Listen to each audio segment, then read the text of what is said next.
Isang linggo na lang, coronation night na ng 65th Miss Universe. Kaya naman damang-dama na ang Miss You fever. Sa social media, viral ang ka-look-alike ni reigning Miss Universe Pia Wurtzbach. Makibalita tayo kay Lor Santiago. Maraming netizen ang nakapansin sa pagkakahawig ni na Miss Universe Pia Wurtzbach at estudyanteng si Glenn Krishnan. At sa wakas, nagkita na ang dalawa. Nag-photo op pa sila sa isang event para sa 65th Miss Universe. Gaya ni Queen P, confidently beautiful din si Glenn sa pagrampa dahil isa rin pala siyang model.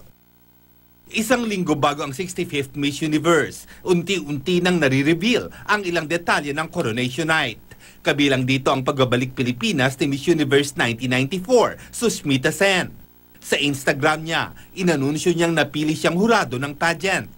Excited na siyang magbalik Pilipinas matapos ang 23 years mula nang koronahan siya sa ating bansa bilang Miss Universe. Isa naman sa kumpirmadong magpe-perform sa Miss U Coronation si Florida. Inanunsyo yan ng American rapper sa kanyang Instagram account.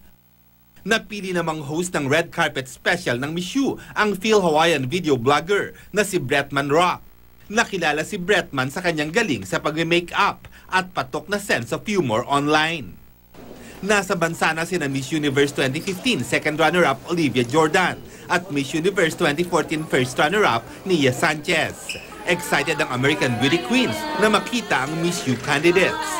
Sila ang mag-host ng social media posts ng behind the scenes ng 65th Miss Universe at mag-i-interview din ng mga contestant. Mapapanood ng 65th Miss Universe sa January 30 sa GMA 7. Lor Santiago, GMA News.